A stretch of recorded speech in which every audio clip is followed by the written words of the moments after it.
education and sponsorship to sustain yung 10, ang dapat i-produce o kaya ang dapat maligo ng inyong cluster ay 391,500. Okay? 391,500. Yun po ang likumin natin para meron ka rin mundo para pag may sakuna, nasulugan, sana wala naman. May nabaha, nangangailangan ng donation sa kalusugan, yan po ang dapat natin maproduce. Yung 391,500. Kaya ba? Ba't kayo nakisama ako? Tingnan nyo na si Brother Ed. Kaya ba mga kapatid? Kaya. Gusto ko naman. Parang wala naman tayong iwala sa Panginoon pag ganyan na nakasimangan kayo. God provides, brothers and sisters. If your intention is good, brothers and sisters, God will provide. Pero kung sasabihin mo na mananalo ka ng loto, mananalo ka ng wedding, mananalo ka ng sabon, wala yan. Pero kung ikaw ay magkasal para dito, sigurado ko mga kapatid, ibibigay yan ng Diyos. Kaya huwag kayong sumimangot. Kaya po yan. Amen? Amen.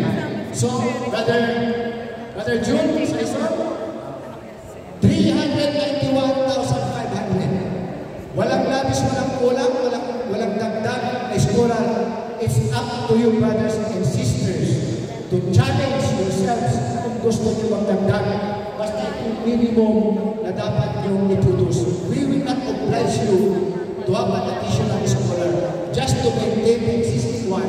But if you want, if you trust God, if you trust yourself, pwede yung gawin 150,000 euro ang kalahating million para magkaroon kayo ng additional. But for me, brothers and sisters, as agreed upon, ito ay hiningi ko ng approval sa ating mga SGD. Ang gusto ko lang, masustain lang ang inyong scholar kasi napakahirap mag-maintain mga susunod na taon, hindi malalaglag. So just to sustain the existing scholar, it's up to you, brothers and sisters, if you want to add more scholars. Kayo pong bahala. Pero sa atin lang, ang sinasabi lang ng Diyos, i-maintain ko lang muna ito. Now, if you have more enough funding, then we will add scholars inyo. But again, yung pong calamity and edo, pwede po natin gamitin yan. Kung hindi natin magagamit, pwede po natin gamitin yan for additional funding for your scholar. Pwede natin gamitin, pwede natin i-divert doon. But of course, necessity na ngayon po ngayon yung funding ng calamity at health. Kaya, malamang we have to keep this. So, 391. So, brothers and sisters, saan yung kukunin ito? Ha? Saan yung kukunin ito? Bakit cluster 4 nakalagay rito? Cluster 2, malito.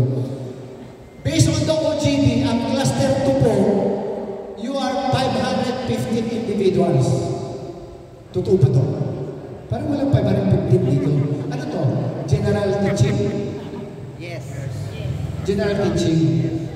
Parang wala pong 200. Pero dito sa OGD nyo is 515. Okay? If you will contribute 515 times 300 pesos lang, 300 lang. 300 lang. You can produce 154,000. Almost half. Doon po sa pangangailangan ng 391. Okay? Pero alam ko, marami sa inyo na hindi lang isa. May pamilya na magbibigay ng pang-5 tao, times 5, kasi may level mo. Okay? 10 sila. Hindi mas malaki. But ito na yung minimal na na-expect natin from your membership, 154,500. So it's not sufficient enough to cover the 391,500. What should we do? Well, of course, alam ko, meron kayong contact. Meron kayong mga donors. Based on the report, napakarami yung outside donors. Kaya nyo na-maintain ito. Ha? Tumingin kayo sa kanan ko, yung babong na sa harapan, ang daming contact yan. Ha? So, ito yung problem. What to fundraise outside of the community? But of course, we have to own this program. Kaya dapat yung 515 dapat mag-contribute. Let us just not rely on the outside contribution. Kasi atin ito eh. Dapat tayo muna manguna kasi baka malaman ngayon ng mga donors natin na hindi tayo nagbibigay tapos tayo nagsusulisit. Di ba? Parang kasama naman yun. Na dapat tayong manguna bilang membro ng community at tayo nakikinabang dito, yung mga members natin at sa mission area natin nakikinabang, dapat po mag-contribute tayo. So, kailangan nyo po ng external and external sponsorship. Ano external? Ito po nga yung mga contact nyo sa labas. Yung mga opisina nyo, yung mga kaopisina nyo, mga kaibigan nyo sa labas, mga businessman na nakilala nyo, yun po yun. Internal sponsorship, yung may mga kumpanya sa inyong mga cluster, yung malalaking negosyo, katulad ni Brother John Sison. Yung mga ganyan ba? Di ba? So, katulad ni Brother Ed Lagina, yan, maraming ano yan, external, both external, internal lang, kaya-kaya na yan. Amen? Tingnan niyo siya. Parang kayo nakangiti ni Brother Ed. Ganyan na naman. So, brothers and sisters, let's help our brothers and sisters.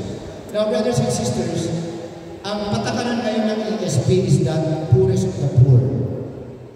Marami po ngayon nag-i-approve because pag yung mga profiling nyo ay dumating po doon sa angko, nare-reject why? Yung tatay, manager ng bangko. Hindi, yung nanay naman sabi na yung nanay naman ano naman siya, housewife, pero manager yung tatay niya sa bangko. Hindi naman po pwede yun. Now, I know that you have an excess fund. May mga excess fund kayo na hindi nyo natakpan dahil kulang kayo sa profiling. Okay?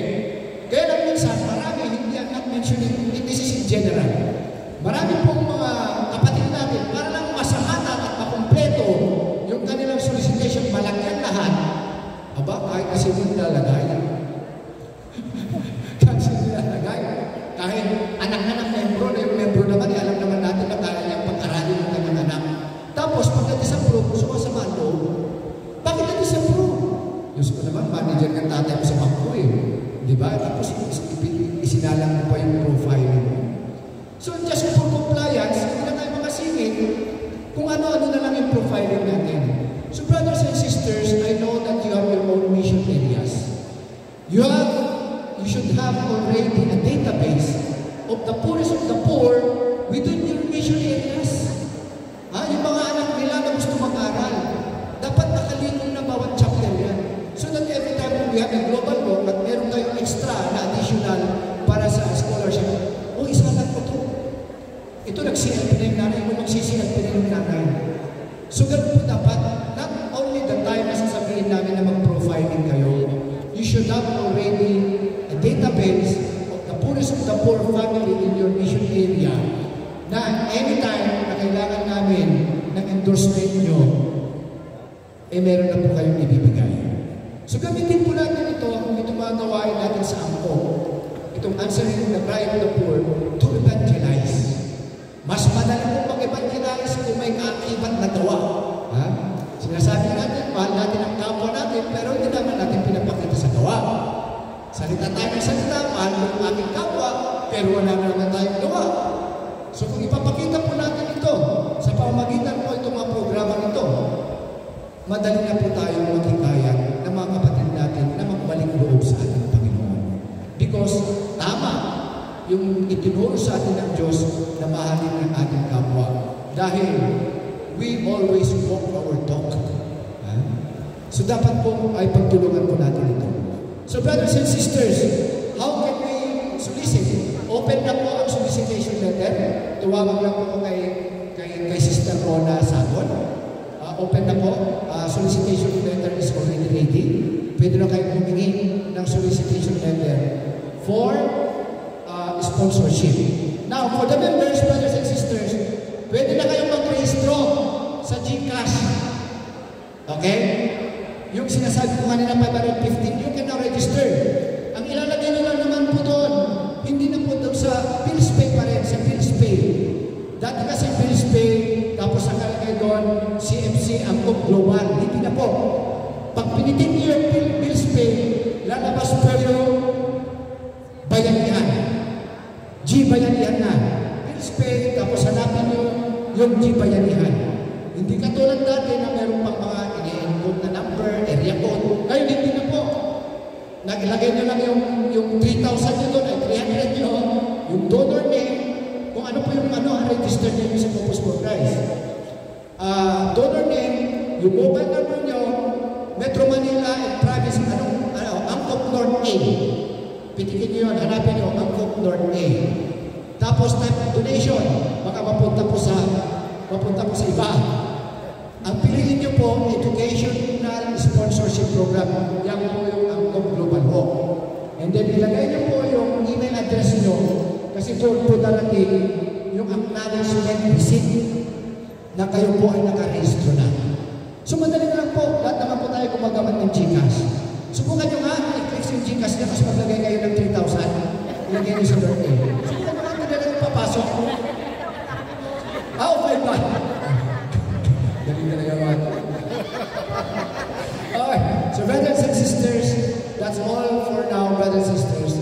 We ask you, brothers and sisters, to promote this Angkop Global Walk 2025 because kung nagpunta kayo ng anniversary natin, we are so happy. Lord A is so happy that we have produced educated children. Tignan nyo, ilan yung cum laude natin, di ba?